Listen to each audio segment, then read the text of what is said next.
अस्सलाम वालेकुम वरहमतुल्लाहि वबरकातुहू। जीते रहें, खुश रहें, आबाद रहें, आमीन। एक नए गौर व फिक्र के साथ आपकी खिदमत में हाजिर हूँ। बहुत खूबसूरत सुबह है, बादल इतने खूबसूरत कलर इसके आ रहे हैं। दरख्त के वैसे जो रियल में नज़र आ रहे हैं वो आपको वीडियो में नज़र नहीं आएंगे।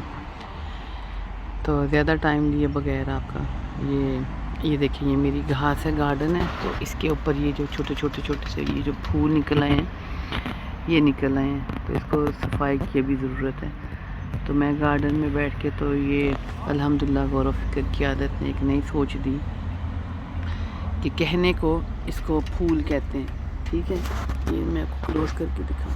ये देखिए, कहने को ये फूल है, लेकिन सोच ये आ रही है कि अभी ये घास पे निकले हुए हैं तो ये मैस बना हुआ लग रहा है। जब ये लॉन मोर होता है गार्डन तो ये बहुत खूबसूरत लगता है, सारा एक तरह लगता है, ग्रीन लगता है।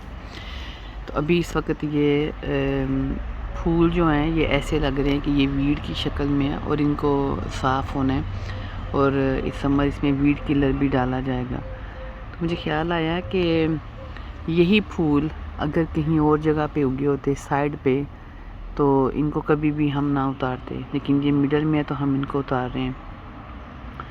ऐसे ही हमारी सोचों का भी कुछ ख्याल आता है, मुझे लगता है हमारे दिमाग में कि कितनी दफ़ा मुझे लगता है कि जैसे हमारी सोच ऐसी होती है कि हम लगता है कि हम सही सोच रहे हैं, हम बड़ा खूबसूरत सोच रहे हैं। हमारा ज़मीर हमें मलामत भी कर रहा होता है, हमें बता भी रहा होता है कि नहीं यहाँ पे कुछ गलत है, लेकिन हम अपने ज़मीर को सुला देते हैं और हम सोचते नहीं हैं कि हम अपनी सोचों को कहाँ पे रखें। गलत और सही सोचें मिक्स हो जाती हैं, और वो जब दिमाग की और दिल की ज़मीन पे जब वो ऐसे नज़र आती हैं तो अच्छी सोचों की जगह काफ़ी दफ़ा फिर ऐसे होता है कि जो गलत सोच होती है वो एम्पावर कर जाती है अच्छी सोच पे। तो हमें आहिस्ता आहिस्ता समझ ही नहीं आती कि हम नेगेटिविटी की तरफ चले जाते हैं, बुराइयों की तरफ चले जाते हैं, जिसके अंदर अगेन वही इखलाक की बीमारियां आ जाती हैं, जेलसी, झूठ, बुग़्ज़, कीना, ऐसी बीमारियां आ जाती हैं। तो वो जिसको कहते हैं कि आप अपने जैसे ज़मीन है ये वाली, जैसे अभी गार्डन की एक ज़मीन है तो मैं देख रही हूँ कि ये मैसी लग रही है तो इसको साफ़ करने की ज़रूरत है। ऐसे ही मुझे लगता है कि हर वक्त इंसान को, मुझे इंक्लूडिंग, हम सबको अपने दिल की ज़मीन और अपने दिमाग की ज़मीन पे बहुत गौर व फिक्र करना चाहिए कि क्या जो उसके ऊपर फूल उगे हुए हैं, रादर दैन के वो मैं उनको फूल समझ रही हूँ, क्या वो वीड तो नहीं है, क्या वो मुझे तंग तो नहीं कर रहा, क्या वो मेरी ज़िंदगी की खुशियों को तो नहीं खा रहा, मेरे रिश्तों को तो नहीं खा रहा। तो अगर वो खा रहा है तो मुझे उसके ऊपर वीड किलर डालने की ज़रूरत है, और वीड किलर मेरा ये होगा कि एक तो मैं पॉजिटिव रहूँ, दूसरा ये बात कि अल्लाह ताला ने बहुत बड़ी एक किताब हमारे हाथ में दी है, कुरान पाक।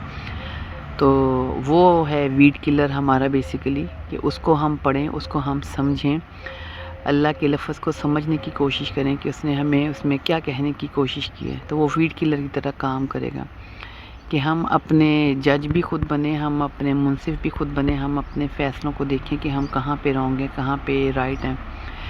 और ये मैं आपको बताऊं कि ये बहुत बड़ी अल्लाह ताला की एक नेमत होती है कि अगर हम अपने मुंसिफ खुद बन जाएं। इंसान को खुद पता भी होता है कि हम गलत हैं, लेकिन हमारी ईगो हमें जो है ना वो एक्सेप्टेंस नहीं करने देती है। मेरी अब सबसे बड़ी रिक्वेस्ट है, बहुत रिक्वेस्ट है, दिल से रिक्वेस्ट है कि ये बात होती छोटी सी है, लेकिन मैं आपको बताऊं कि अगर मैं इस बात के ऊपर डिस्कशन करना चाहूँ ना तो मैं घंटों कर सकती हूँ। लेकिन आप लोगों के लिए थोड़ा सोचने का मकाम होना चाहिए कि अगर मैंने थोड़ा सा हिंट दिया तो हम अपनी ज़िंदगी में उसको कैसे लेके आते हैं। और एक बहुत बड़ी मेरी सबसे रिक्वेस्ट है कि जैसे मैं हूँ, मैं ख़ुद शबाना, कि मैं हमेशा अपनी ज़िंदगी में सोचूं कि मैं क्या कर रही हूँ, क्योंकि जब मैंने कब्र में जाना है, मैंने अपने रब के सामने जाना है, तो मेरे रब ने मुझसे मेरा सवाल करना है, मेरे से किसी दूसरे का सवाल नहीं करना। तो मुझे लगता है कि अपनी बुराइयों को रोकने के लिए ये बहुत बड़ी एक बात है जो मैं हर वक्त अपने साथ याद रखूं कि मेरे साथ मेरा हिसाब होना है। तो प्लीज़, अब सबसे बड़ी रिक्वेस्ट है कि प्लीज़ इस गौर व फिक्र को समझिए, देखिए, गौर कीजिए मेरी बात पे कि जो फूल उगे हुए हैं یہ میں نے کہیں سائڈ پہ اگانے ہیں جہاں پہ میرے دل کی اور دماغ کی جو زمین ہے وہ خوبصورت لگے، نہ کہ وہ لگے کہ یہ گندی ہے، پھول ہیں لیکن وہ گندی لگ رہی ہے۔ تو وہ خوشنما خیالات جو ہم بنا لیتے ہیں اپنے آپ کے لیے، وہ ہماری زمین کو گندا کر رہے ہوتے ہیں۔ تو اپنا بہت خیال رکھیے گا۔ اللہ تعالیٰ ہمیں قلب سلیم عطا فرمائے۔ اللہ تعالیٰ ہمیں اپنی غلطیوں پہ خود سمجھنے کی توفیق دے کہ ہم کہاں غلط ہیں۔ تو انشاءاللہ تعالیٰ نئے غور و فکر کے ساتھ پھر آپ کی خدمت میں حاضر ہوں گی۔ تب تک کے لیے رب رکھا۔